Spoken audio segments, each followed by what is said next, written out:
Do you think you remember what your lines are? Yeah. You're going to say rub-a-dub-dub, and I'm going to say flub-a-dub-dub. It's thanks for the grub. Shit. I should practice that. Okay. We don't have time. We got to go live now. So, okay. rub-a-dub-dub. Thanks for the grub.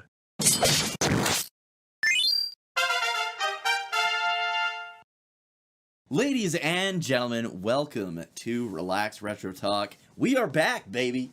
Woo! It's always a bonus when we can make a podcast. The schedules line up, you know, the planets align, if you will. Yeah, absolutely. And then we can come here and complain about things and just, you know, discuss our childhoods and complain about our adulthoods. That is the real focal point. But I know you kind of you were like, okay, this is what we're gonna add this into the podcast today, and I was like, that's gonna go some dark places, but it's also gonna be positive because I mean I don't know. Do you have like sound effects for like we were right? That can I don't know. But yeah, we're gonna start off talking about kind of the almost like the fall, I guess, of Square Enix. That's what's happening, yeah. To where they are in real time. There's like one of those meters. It's like yeah. As it's like slowly going down, they're like, "Come on, buy some more games." And then you've got those five guys on Reddit. They're like, "If everyone buys 100 copies, then we'll be fine. It'll be successful. Don't worry, you should buy 100 because Square Enix made a good game back in 1998."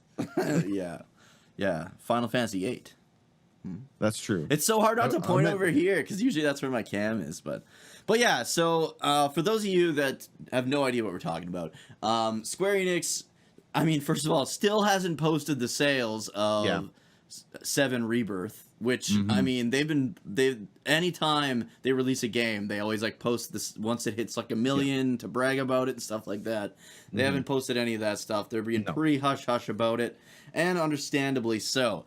But let's see. So I got the reports in front of me. The official reports. This just in. Breaking news.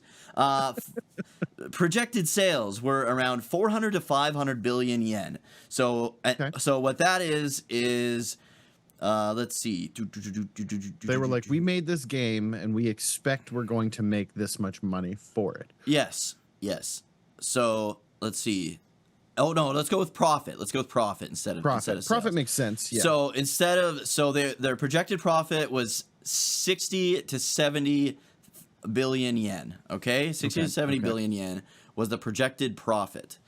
Actual profit, or let's convert that first. So 70 billion yen is $448 million US. Okay, that's a lot of cash. So that's what their projected profit. That's a couple bucks. And then actual profit.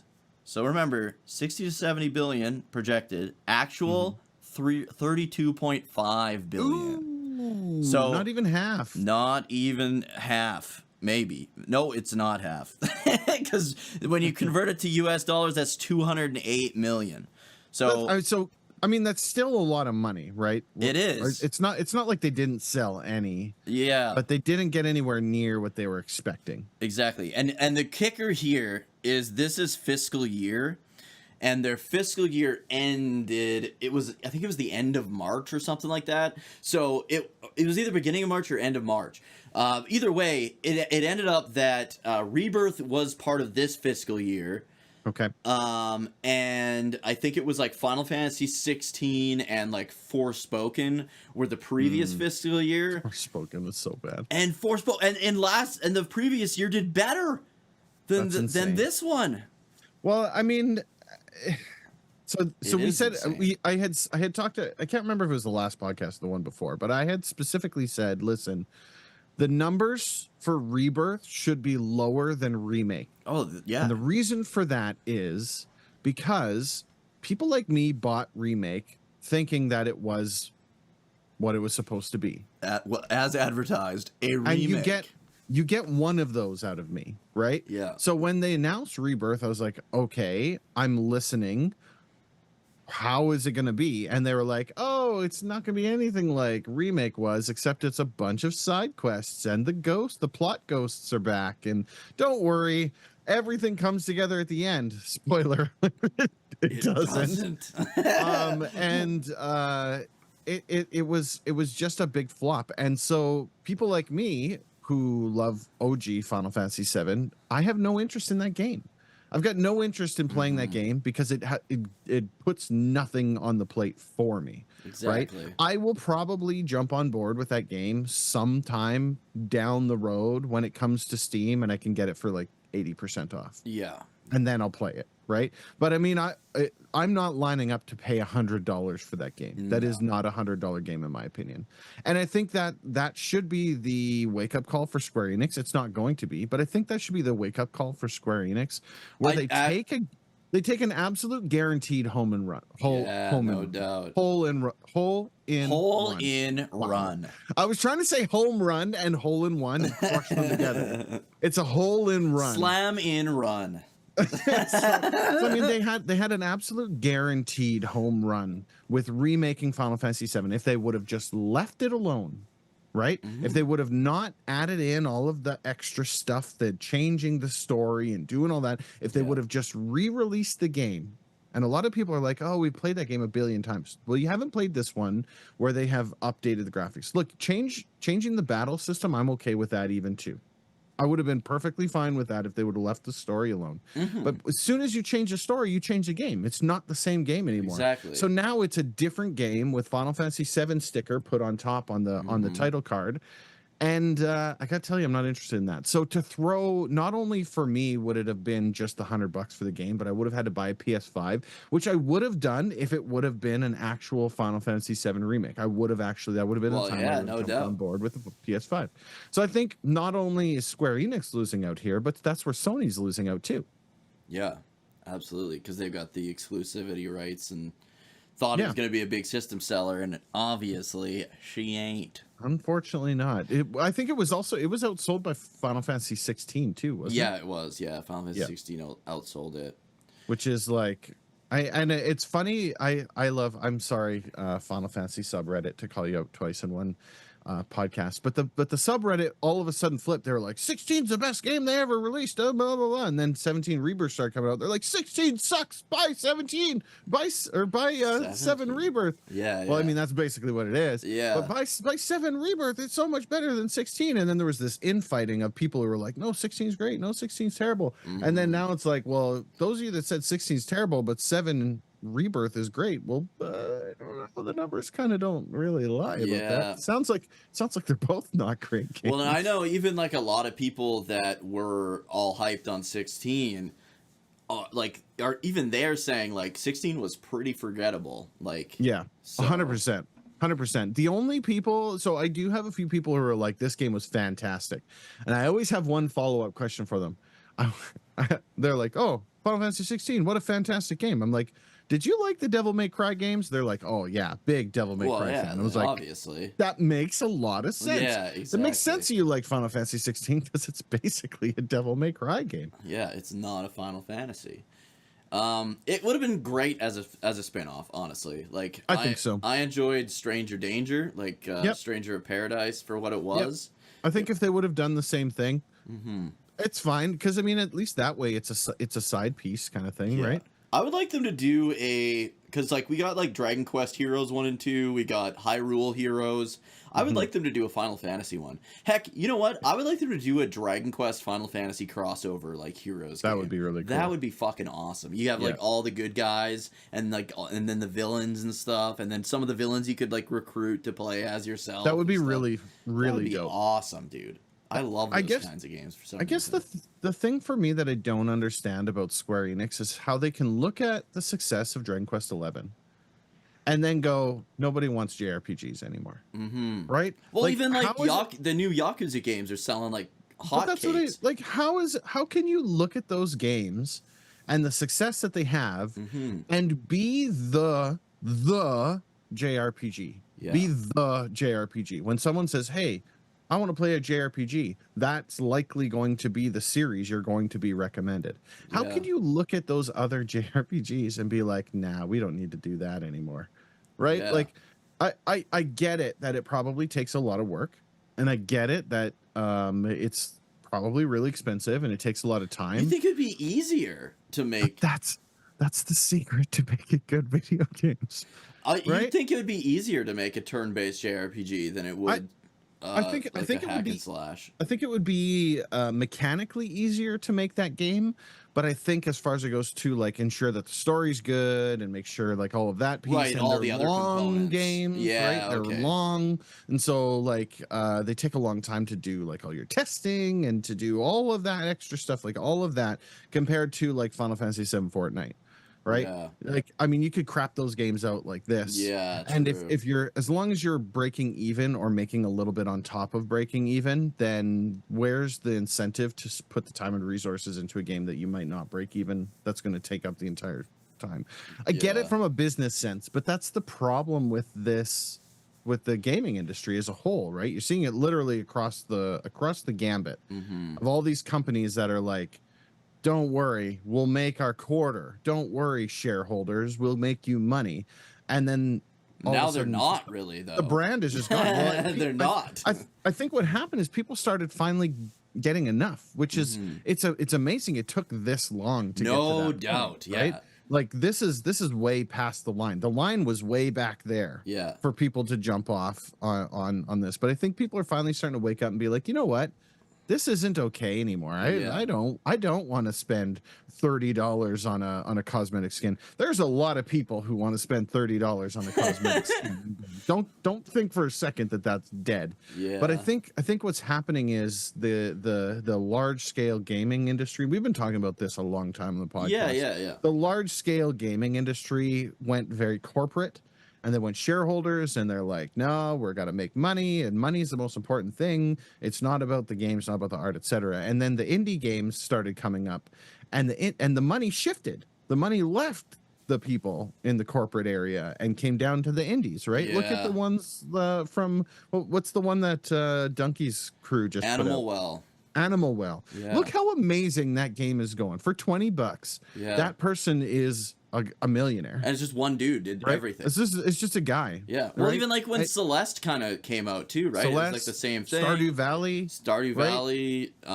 Like not that Helldivers was one guy, but Helldivers was a small, very small Helldivers team. was a very small Helldivers 2. Small team, and Sony tried to do their thing. There's a bunch of stuff going on with that situation. I mean, but too. it's just that's another example. Everybody just trying to get their hands into the everyone pool, wants right? to get their hands dirty. Yeah. I said this to a group of friends that I play Helldivers with. Just wait a year, maybe 2 years. They're likely all in development right now, but you'll see a Halo Helldivers. Oh, absolutely. Just like with the whole Fortnite thing, right? Like it's all. It's just it'll be the next thing, right? That's what will happen is you'll see that, and that, I mean, that's a good thing. You get a variety on the genre kind of thing. I mean, I don't know. I'm always waiting for just something new, and it's the indie companies that are coming up with the stuff that's actually they're breaking all the ground for sure. Like everything they do is like the groundbreaking stuff.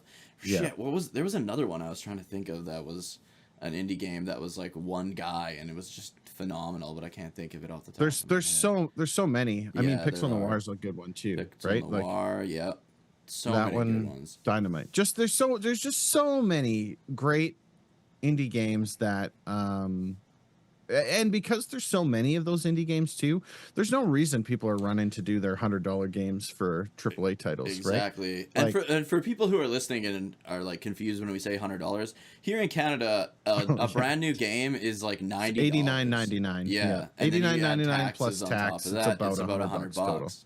Yeah. So it becomes an investment at that point, right? Like, I mean, I don't look, if the game's good, I'll buy it. Yeah, some games are worth it. Not very many, but sometimes. Grand Theft Auto 6, I will probably buy that game. I don't buy games day one, so the best I'll give you is a probably. Gundam Breakers 4, that's going to be coming out, probably going to buy that game. I don't even know if I will. I don't know. No? I don't know. I'm going to wait. I'm going to wait like not a day month. one. Not a day one. Gotta I went away wait like a month, dude. We got so really, badly burnt on new. They Gundam really Breakers burned us back on in new the day. Gundam Breakers. But I will say though, 4 does look like it looks like the classic ones. Yeah, it looks like Gundam Breaker 3, which is why I'm like, okay, I'll probably jump on board with that. But that's the thing, right? Like it's, I don't know. That was a bait and switch too, kind of like it really 7 remake, right? It really was. When we talk about Square Enix and the titles that they have out, I've been waiting, right? Take out the Dragon Quest series because that seems to be their only actual consistently successful path, and it's consistently successful because of the fan base and the creator behind it, right? Exactly. Like they still have the same core. Correct. Like you got that little bubble. There's only one guy left now, but it's gonna take that bursting, and then you're gonna have a real problem on your hands when But I think so many of the developers that have been working with like Yuji Horii are so like intertwined with the series now too that they get what makes a Dragon Quest, right? Whereas I feel like the guys that have been making Final Fantasy since like even 12 really, like 12 was really good, but it was so different. But even since like 12 or especially like 13 and on, I don't think they get what makes a Final Fantasy, right? They're so mixed with the Kingdom Hearts crew now, right? Yeah, like, they're basically the same fucking crew. It's really, really tough. And I mean, and like, look, I get it. Some people love the crazy, like going way out into left field from where we are. Some people really dig that, but I think it should be a separate thing. I think that you should make a different game then, right? Yeah. Like everybody's always like, oh, we don't want to play JRPGs anymore. We want to play this. Well, then go make your own game, dude. Like leave this one alone. This game, it's like saying, you know what? Call of Duty is not going to be a first-person shooter anymore. Now it's going to be a strategic top-down RTS. MOBA. But anyways. Yeah. So to me, like I was talking about this on my stream last week, I think. Kind of like how the... honestly, like Square Enix or even like the JRPG when the downfall really started, and it feels like the PS2 era was kind of the start of that, because you did have like games like Dragon Quest VIII where you still had like a fully explorable world, and like to me being connected to the game's world and like lore to that degree is like a big part of what draws you into that world and makes you feel like more connected. But now, like even like most JRPGs, especially like modern ones, are very like you're lucky to have more than like 3 towns. You know what I mean? Like there's a lot of copy and paste. Yeah, but no, I mean like 3 in total in the game. Oh, like literally 3 towns. It's been a while since I haven't played any of the new JRPGs. None of them have seemed appealing. Yeah. So from Final Fantasy 13 on, I haven't touched any of the JRPGs. I'm going to come up to them. Yeah. Right. But I mean, like, I stopped at Final Fantasy 10. I played maybe an hour of Final Fantasy 12. I couldn't even tell you anything about it. I don't remember anything at all. Yeah. But I mean, I there was a point in my life where I kind of moved away from JRPGs just because I wasn't getting the same out of them. Right. They never reached that same peak that 7, 8, 9 did for me. Right. Yeah. Yeah. And there's, I don't know, that whole era, like having a big, vast world to explore. Like, the only games that are doing that now, to my knowledge, is Dragon Quest and Xenoblade Chronicles. Yeah, those are the only games with like a big, and even Xenoblade, there's not like a lot of towns and stuff, but they have the exploration there. Like, they absolutely nail it there. I think the games started getting really confused and thinking that they have to be MMOs, right? Yeah. Because that's kind of what ended up happening, is that they started, I think they went too far. Then they were like, no, we got to make these massive worlds where there's continents and different places, and we got to do all this instead of like, and not easily traversable, right? Or like select like teleport traversal, which I hate, instead of like free airship roaming and stuff. I think Final Fantasy 7, 8, and 9 really did it the best, right? Like the concept of it is an open world. Right. And previous as well. 6 did it, 4 did it, 5 did it. Like they all did it. But I mean, the concept of, yes, it is an open world, but it has a linear path. Yeah. And that's what makes a JRPG so great to me. Right. You don't have to follow it, but there's an obvious linear path to go from this town to this town, from this town to this town. You do these things all along the way. You build your characters up and you complete the game. Where they're at now, it's like plop. There you go. Go out and explore. And then it gets filled with side quests, because then the designers have to go, okay, here's our critical path. We have to have a reason for this. Exactly. Here's our critical path of all the quests that you've got to do. But we can't just build this one town and have you do this one thing here. I know. Let's make you fetch 17 different kinds of carrots when you get here. Yeah. Right? And then by that point, it's just like, oh, you're just so burned out by all these stupid side quests. Padding, man. Like, forget it. I don't want to do any of that. I'd rather have a tight one thing and move on. Look at like Chrono Trigger and stuff like that in Final Fantasy IV, right? I'd rather have a tight 20 to 25 hour game 100% than a padded out 60-hour game any fucking day. 100%. Any day. Yeah, long doesn't make a good game, right? No. Like, just because it's long doesn't make it good, right? It could be good. Yeah. Sometimes you need it to be long to tell your story, but I think if you've got to pad it to tell your story, then you're doing something wrong, right? You should be able to just do the critical path of quests and complete the game, no problem.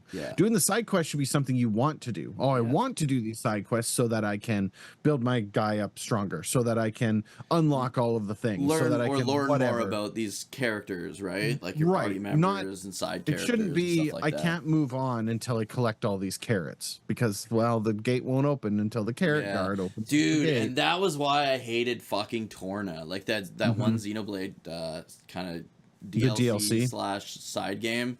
And it made the side quests mandatory, and I was like, it's such then at that point it's not a side quest anymore. Exactly. It's a main line quest, making me go and get these stupid carrots. I feel like modern JRPGs, other than like I said, Dragon Quest, and for the most part Xenoblade, it's like they can't find that happy medium. You're either on a hallway straight through with no time to like explore and like find your way in the world, or it's like, all right, it's wide open, here you go, but there's only one town. Like, it's just, I don't know, it's such a mess right now. But it's a disaster. I will say that Square Enix has obviously learning from it finally, because they're doing a bunch of restructuring.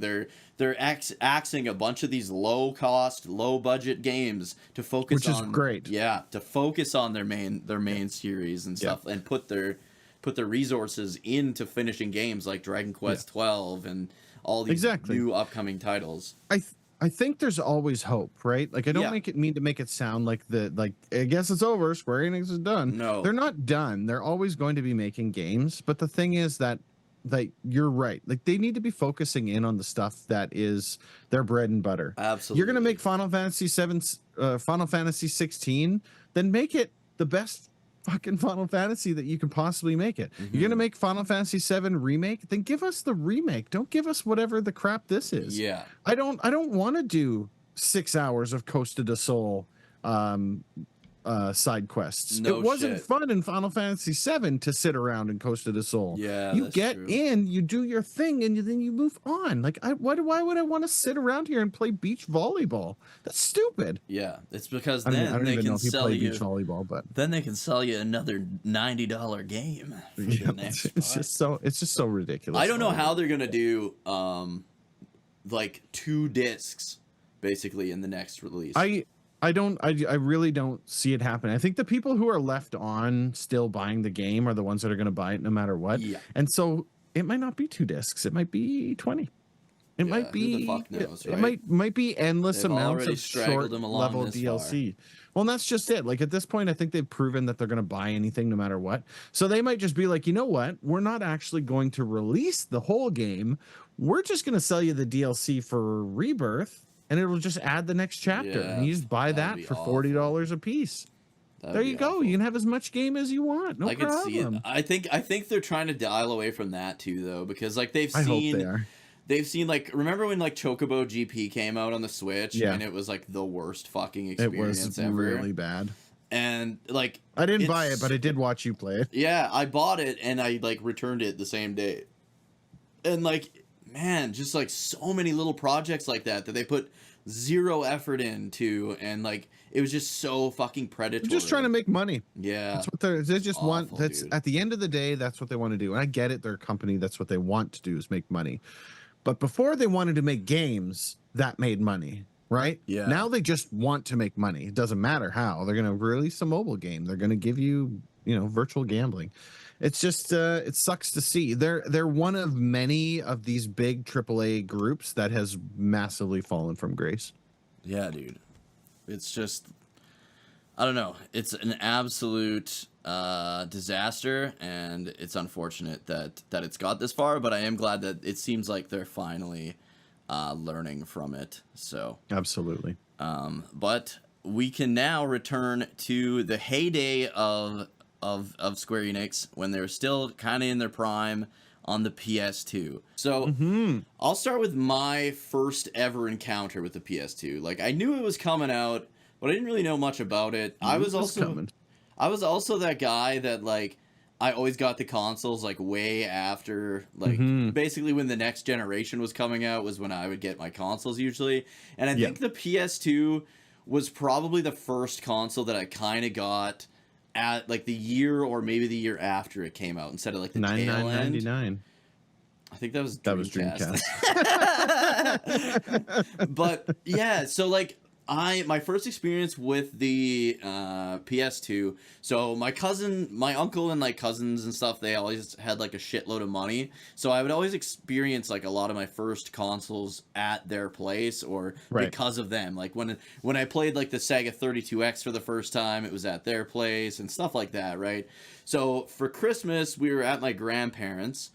And my cousin actually he just got a PS2 for Christmas that year. So he brought his PS2 there. And the only game he had was, I think it was called Kessen 2. And it's really? like, have you heard of it or no? Never. No idea. So it's kind of like Dynasty Warriors, but it's more like an RTS, but you get to watch the battles happen. Oh, weird. Yeah, okay. and it was like strange first game. Yeah, and as a game to play, it was fucking terrible. Not something that like I would enjoy at all, but just seeing like hundreds of soldiers like going to war like in real time, it just like blew my mind, right? Because they were like fully 3D. The graphics were fantastic, especially for the time. And that was my first experience with the PS2, and I thought it was like the craziest thing ever. And then the next time was my other cousins had a PS2, and they had, I think it was just a demo of it, but they had Metal Gear Solid 2. They had like a demo of Metal Gear Solid 2, and it's like the tanker mission. And man, dude, I remember this was the first time that I saw gameplay or a cutscene in a video game, and thought to myself, "Wow, games can never get more real than this." This is it. Yeah, this is peak performance. I literally can't tell between this and real life right now. And it was like Metal Gear Solid 2, and that was what sold me, was honestly Metal Gear Solid 2, because. And I wasn't even like a big Metal Gear, like I liked Metal Gear on the NES. I had played the crap out of that with my buddy Paul. And then I never played another.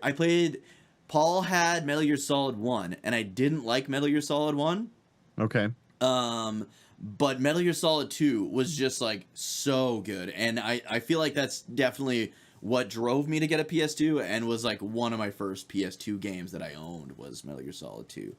Nice. So what was your first experience, and what led you to get a PS2? So I also jumped onto the PS2 late in the game cycle. I probably got my PS2 2003. Oh, 2002, okay. Oh yeah, you got yours late. Yeah, but it would have been way late. When did you like play it for the first time though, or see it? Well, my older brother had a PS2. My older brother was the type of person who would pick game consoles up like immediately, right? So but we both had Xbox, so we both bought an Xbox when they dropped, and I had my Xbox was pretty close to launch, not exactly on launch, but pretty close. And so I had played the PS2 here and there, but it was his game. I'm trying to think or his console. I wonder what game. He was into wrestling games and racing and stuff like that. Okay. So remember those ATV off-road Fury games?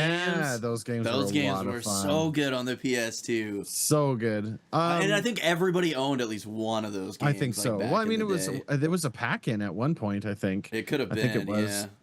But I was saying this off before we started. So I ended up buying my PS2 off of some girl that I don't even know how I got in touch with this person, because we didn't cross paths. But she literally drove up. We were walking or biking or something.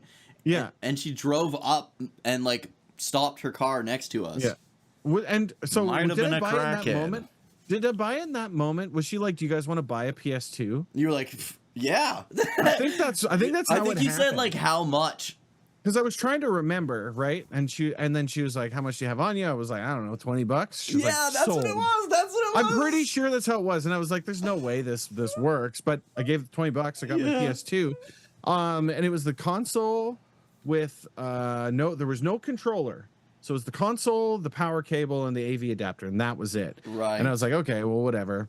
And so I brought it home, but because the PS1 DualShocks worked perfectly fine on PS2, right? I think so. I can't remember. I'm pretty sure it was either that or the other way around. Either way, I got my hands on a PS2 controller, plugged it in, open up the game, or open up the console. Well, there's a copy of FIFA like 2000 Whatever or something. in there. Yeah. I was like, guess we're a soccer fan now.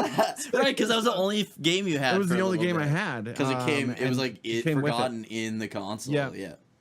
So anyway, I mean, that would have been the first game that I played on my owned PS2 console. NFL Blitz, though. NFL Blitz and NFL Street were the two games that I played the most on my PS2. I loved NFL Street, man. That game was so much fun. And Tony Hawk's Pro Skater 2. Pro Skater 2? Pro Skater 1? It might have been like Underground or something. Underground? I can't remember. PS1. That point in my life is such a fuzzy mess. Yeah. Right? Because like that like 2000 to 2006 period, I was like graduated high school, went to college, or graduated college. Mm-hmm. So I mean, like, I don't remember a whole heck of a lot during that period of time. But there was a bit of alcohol. There was a little bit of having a fun time in there. But it was a lot of fun, right? Like I did pick up Final Fantasy X. I played it. I enjoyed it. I never finished it. I thought the sphere grid was like super daunting, right? Like overwhelming kind of thing. It is so overwhelming. Mm-hmm. But I mean, once you start using once it, you get used to it, right? But I mean, that was kind of it. And then other than that, I didn't really have a whole lot for the PS2. I still have my original PS2. It is in that shelving unit over there, the actual thing that I had, along with a copy, I think, of Beautiful Joe, I think I have as well. Dude, I remember your younger brother, like Bob's, was a big Beautiful Joe fan. It's funny story. It's his copy.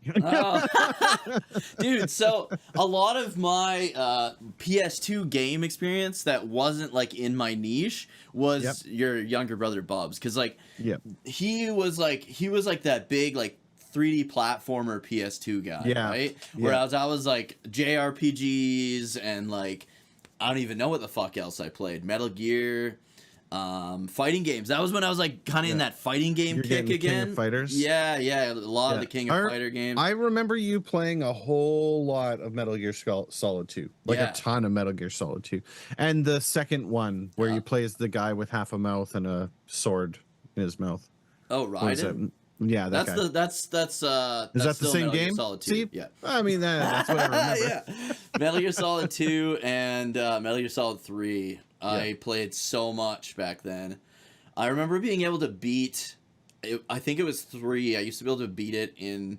I think it was like 2 hours or 3 hours. No or something. kidding. Yeah, Holy. you have to skip all the cutscenes, obviously, but right. I would just like, I would be like, I remember because like that was after you had graduated, right? So I started hanging out with your younger brother all the time. Yeah. I remember I would go over there and I'd be like, watch this, I could beat it in 3 hours or 2 hours or whatever, and we would just play it, and like I would just beat the whole the game, play through the whole story in like one sitting, which is crazy. That's amazing. But it's like because I played it so much that I just had I knew like what to get, where to get it, what to do next, like just off by heart at the time, right?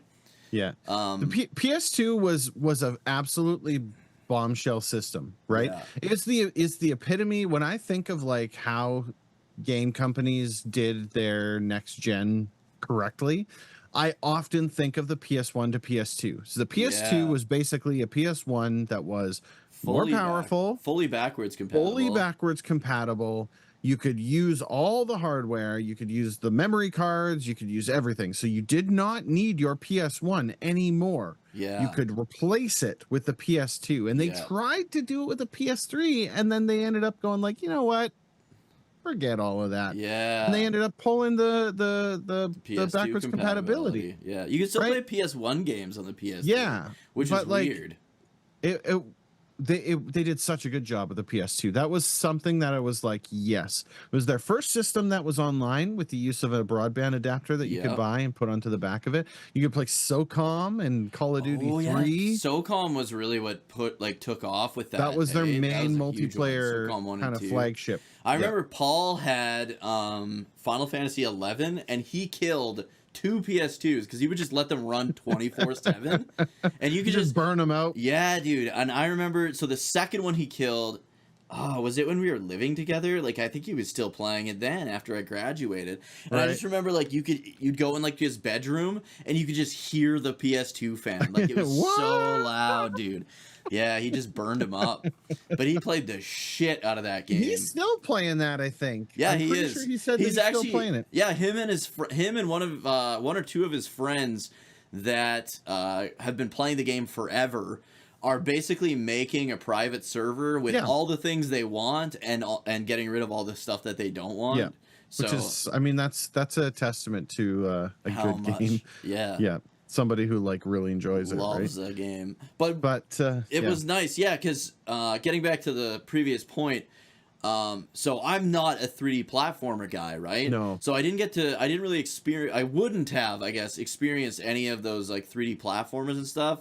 But your younger brother, he had like all the Ratchet and Clank games, he had like all the Sly Cooper, what else? Jak and Daxter. Jak and Daxter, like all those games, and it was really cool because I got to see all of those. He also loved Beautiful Joe. I remember there was like, was it called Stuntman? I remember he played that a lot too. Yeah, there was a Stuntman. Driver, yeah, the last Driver game I think was on PS2.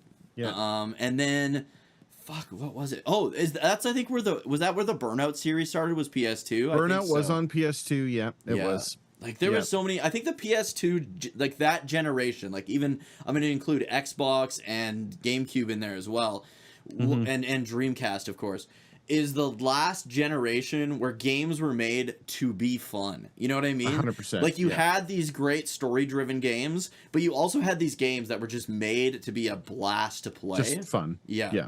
So they didn't take their stuff too seriously. They weren't like, we need to spend $50 billion on this game so it looks like the most realistic thing ever. No, they just wanted the game to be fucking fun. And exactly. That's what really mattered at that time. And we don't really get a lot of that at all nowadays. Yeah. You had, speaking of good games, you had God of War. Oh, yeah. Silent Hill 2. And Resident Evil 4 were all PS2 games. Right. Shadow of the Colossus and Ico. Dude, I did not like those games. I never actually...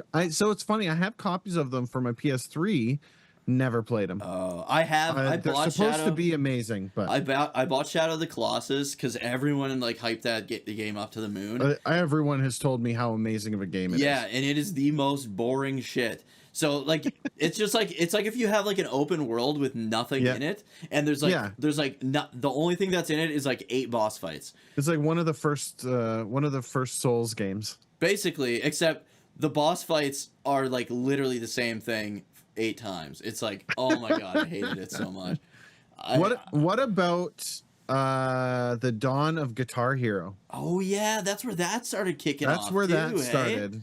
Guitar Hero started there. Way I'm pretty back sure it started on the PS2. It absolutely did. Both Guitar Hero and Guitar Hero 2, and then I think after that they went to the next system, the PS3, the Xbox 360. But I do remember my older brother having both Guitar Hero 1 and Guitar Hero 2. Yeah, for the PS2. And he was like because he was like a guitar player and stuff like that, and he was one of the first people, like before Guitar Hero got big. I remember him being amped up about Guitar Hero, and like I remember he brought it home, dude. He brought home Guitar Hero, and I was like, "The hell is that?" He has a plastic guitar, his DDR with a guitar, and then it's like 30 minutes later, and I'm like, yeah. But it's like it's crazy because like you saying that, like people now don't realize like now Guitar Hero is fucking huge, right? Like it was huge at that time. But when it first came out, yeah, it's not now. But like everybody knows, like especially our age knows about Guitar Hero. But when the first one came out, like you said, it was like, what the heck is this? Like, unless you were really fresh. It was one of those fresh games. Yeah, unless you were really following it before it came out, you wouldn't have even known about it. it spawned the beginning of the music games, right? Yeah. So DDR was doing its DDR thing. I'm not, and that's kind of different though too. Really, DDR is completely different, right? That's its own thing. It's still a rhythm game, but it's like an instrument. You had Guitar Hero, which then spawned Donkey Konga, which also spawned what was the other drum game? Taiko Drum Master, baby. Hold on. I still have my Taiko drum. There it is. For PS2. Dude, I played the shit out of this. Yeah. You hit it with the fucking sticks. Where are my sticks, bro? You had that. You had Taiko drum. You had eventually you had Rock Band, so you ended up having the entire ensemble. And then Guitar Hero started adding like Rock Bandy instruments too, didn't it? DJ Hero was a game that was created, and that's kind of where it started going. And it started going, right? Yeah. And so, but I mean, like to think about like a game like that, that's where it got its beginnings, right? Yeah. So that was really cool. The only other game I had on my list was Okami, and I can't remember either. I can't remember if you played that. Yeah, or I did. Yeah. Okay, somebody in my I never personally played it. Someone in my circle played it.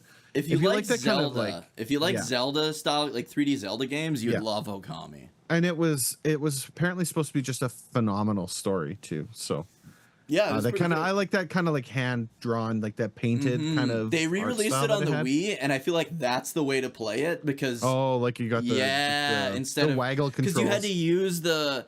Well, no, because you draw like the kanji or you draw whatever on the screen, and you had to do it with the analog stick, and it was super awkward on the PS2, right? But on the Wii, like you could just go like that, and then and then it would do its thing. But as far as like Guitar Hero, that's back when so before Guitar Hero, we were in a band. It was me, yourself, and Finney.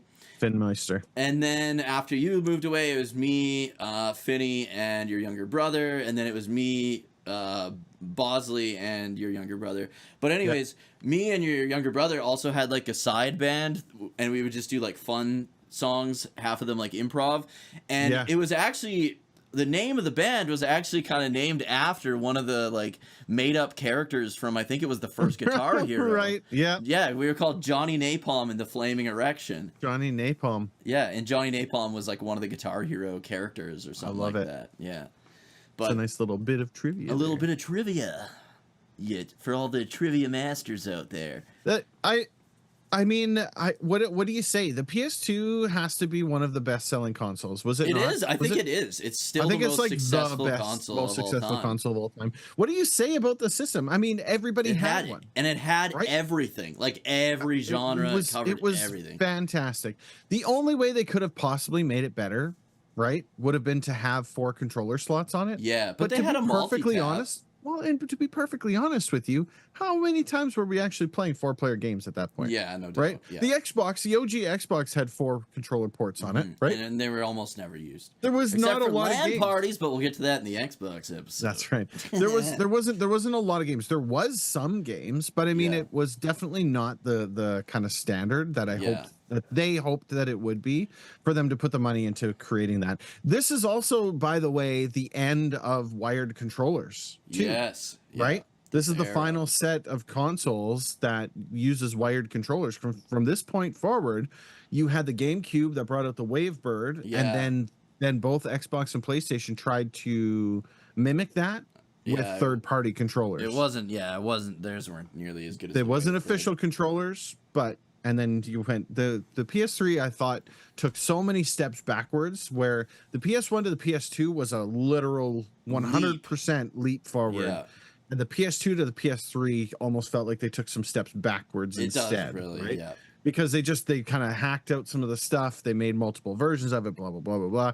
I truly and honestly think that the PS2 is the epitome of like a console launch, right? Like they did a brand new system the right way. I don't think we'll ever actually see a console like that ever again. I don't think so. Well, we never have before it either, which is what's crazy. Right. Like, it's insane how good the PS2 is and was. And it covered everything. Like That's when so like it did like all the started releasing like a lot of anthology games too, like because I got like all the Fatal Fury games. You could get like all the Fatal Fury special and then Real Bout and all that, and then like all the King of Fighter games, and like it was dude, I was like in fighting game heaven at that time. Absolutely. And then that was also kind of, I remember King of Fighters got into that weird shitty, I feel like all fighting games go through this where they have like, we're like a successful 2D fighter and then they make a shitty 3D fighter version of it. And that was like King of Fighters Maximum Impact 1 and 2, and it was just awful. But it was just, man. And then Mercenaries, you ever play those games back in the day? I didn't play them, but my younger brother had both Mercenaries 1 and 2. Fuck, were they and they good, were supposed to be really, really good games. They're kind of like, it's like if you took Grand Theft Auto, but you play as a mercenary on like the North Korean, South Korean border for the first one. And then you have like all these like factions, and there's like bounty hunts, and like you can help out other factions, and man, it was so good. So good. So ahead of its time. And like, the crazy thing is like there were all these games like this that had all this like creativity, and now everything's so like the same, I feel like with modern games, right? Yeah, absolutely. Whereas PS2, they were like fuck it, let's make it, let's do this. Like, there was no holds barred. They were just going for it across the board. And I mean, and the games that they were churning out were mostly quality games, right? Yeah, like, I mean, obviously you're going to have your filler games you're going to do that, right? But I mean, any of the like mainstay games, they were all quality, every single one of them, right? Like it was just quality. God of War, boom, right? Yeah. So many series that are huge today started there or were inspired by that. Era. 100%. Yeah, fantastic. Yeah, dynamite. It's unbelievable. Like I said, what do you say? It's the best. It is the best game console in my opinion. I think it is. It is the best. Like here's the thing. I love the PS4. Yeah.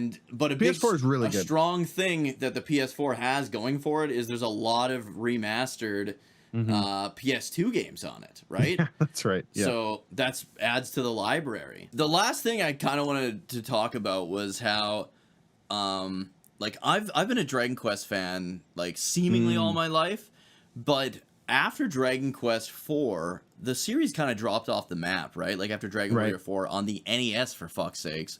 Right. It dropped off the map. I've talked about it before. I kind of got into like action platformers like Mega Man and like Castlevania and stuff like that after that. But it wasn't until I wouldn't have even gotten this game if it wasn't for let me back up a little bit. I was a huge Final Fantasy fan, right? So on the PS1, I got into Final Fantasy. So there was Dragon Warrior 7 on the PS1. Didn't know it existed. I don't think anybody did. It was like marketed terribly. Just like the Dragon Quest series has been for like almost all of history, unfortunately. But it wasn't until... and the PS2 came out, right? And I played Final Fantasy X, and it was awesome. Final Fantasy 11 came out, and I was super disappointed because I didn't want to play an MMO. I wanted it to be a single-player experience. And then Final Fantasy 12, all these like trailers and stuff come out, and it looked fantastic. It looked phenomenal. And then they announce... This is like right after the Square Enix merger, right? And we kind of talked about earlier in this podcast how Square Enix is at an all-time low. Well, the last time they were at an all-time low, it led to the Square Enix merger because Square would have gone out of business. They would have died. Yeah, that was the end of it. And all of a sudden, this is like the perfect thing for me as a old school Dragon Quest fan and as at this time huge Final Fantasy fan. They launch Dragon Quest 8. Okay, so I've never heard of Dragon Quest, right? It was always Dragon Warrior as a kid. And I hadn't played one since like fucking 1994 probably, right? On the NES. Exactly. Yeah. So years have gone by. This is like probably like 10 years later, basically. I think maybe even longer. And they're releasing Dragon Quest 8, Journey of the Cursed King. And the big selling feature is it comes with the demo for Final Fantasy 12 included with the game. So I'm like, well, fuck. I like JRPGs. Like, I want to play the demo. Yeah, I like JRPGs, so I'll give this game a try that I've never heard of, and I'll be one of the first people to experience Final Fantasy 12, right? Right. Yeah. So I get the game. First thing I do, pop in the Final Fantasy 12 demo, right? Of course, because that's what you bought it for. Yeah, yeah. And I played it, and it was great. And then I'm like, well, let's check out this Dragon Quest game. Might as well play this other game. Yeah, this Dragon Quest game from a series I've never heard of before, as far as I knew at the time. And I was like, fuck, man. I think I played it for like maybe like 5 hours straight, and I was like, man, something about this just gives me nostalgia. Like, there's something's like very familiar to me. Mm-hmm. Yes, and I couldn't figure it out for so long. You didn't get it on the intro? Dun, dun, dun, dun, no, because it was such a long time ago. Like, there's such a huge time gap. Okay. And I would have been like... we're talking what? A full 10, 12 years? Yeah, I would have been in elementary school when I played Dragon Quest IV. Okay, fair enough. And this was like, I think after I had graduated high school, right? When I played Dragon Quest VIII. So, like, man, it was definitely after I graduated high school. And I was like living on my own and everything. And yeah, there was like all these like the sounds obviously were clicking for me. Yeah. And I think I ended up just going on like Google or something and looking up Dragon Quest and then learning like, holy shit, dude, this is the series that I fucking grew up playing. This is like the newest game in that series. And then I was like absolutely in love. And then I remember after I beat Dragon Quest VIII, I looked back and I was like, well, how many did I miss? Obviously, I missed 4 to 8, and then 5 and 6 were never released here. And then as soon as I found out that 7 was, but it was super rare because like they never marketed it. And I remember spending, and this was back when like you could get retro games or PS1 games for dirt cheap. Dirt cheap. Yeah, I remember spending $74 on Dragon Quest 7 on a used copy. Yeah, and I think it was sealed. Oh, it was sealed. Yeah, okay. But $74 was a lot for a PS1 game at that time. That is a lot, right? Because the other games that would have been what, $40? Yeah. And then I was like, whatever, I'm gonna play it. And dude, Dragon Quest 7 blew my mind on the PS1. Like that was like if you took Final Fantasy 7 is basically Dragon Quest 7 is if you took Chrono Trigger, but all the like time travel stuff like actually really matters every time. Oh, okay. Because like the whole premise is that there's like one island in the whole world, and you go through this like wormhole accidentally, and you're in this whole new land, and you're like, what the heck is this? I'm in some other world. And then you end up preventing this like volcano from wiping out this like country. And then you go back through the wormhole, and everyone's freaking out because this new island appeared in the world. Okay. Yeah, so it's like you're actually like preventing these countries from being destroyed every time you go back.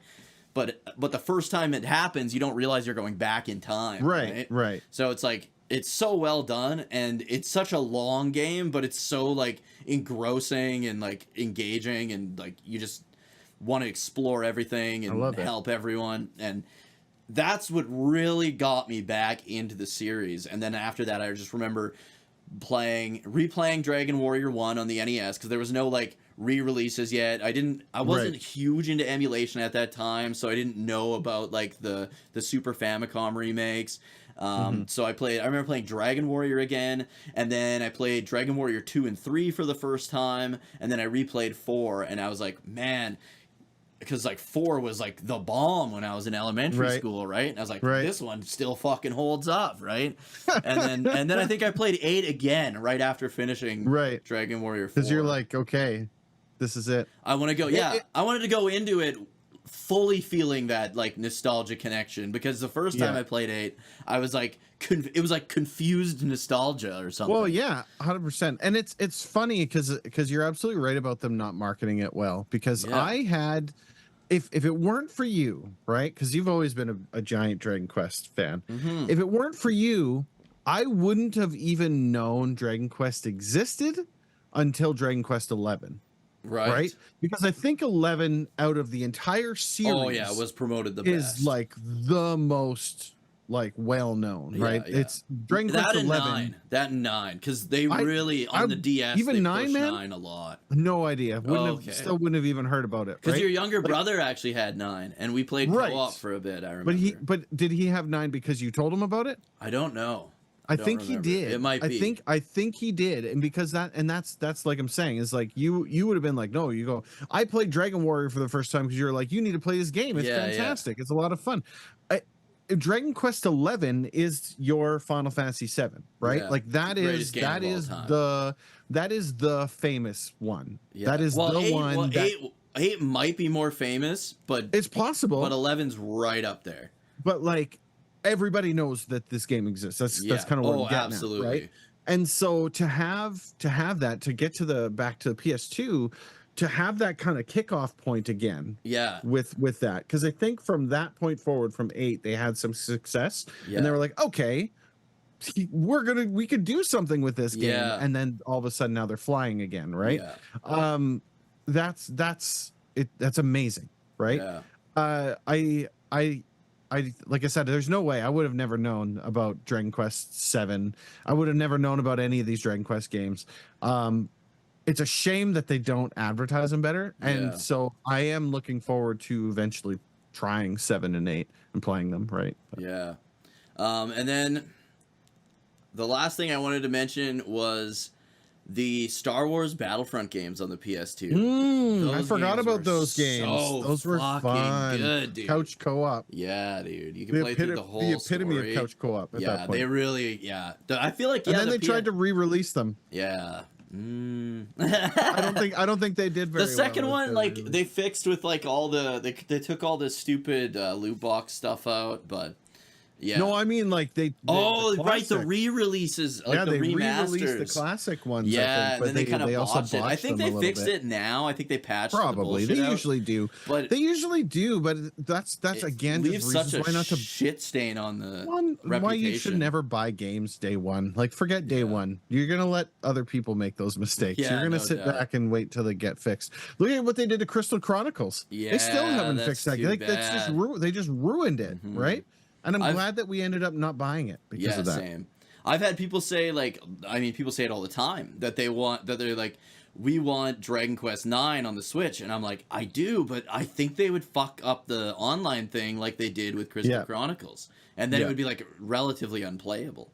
For sure. Not to mention Nintendo's online. Yeah, it's pretty bad. Not great. But yeah, I feel like the PS2 for a couch co-op, that was kind of the pinnacle there as well. That was the way to go. Yeah. Other than, because like, I mean, Streets of Rage on the Genesis, but from this point forward, we're into always online consoles. And some, right? Yeah, and then some, like PS3 games and stuff like that, were only online co-op. This was where that kind of started. Was like the PS3 era. Yeah.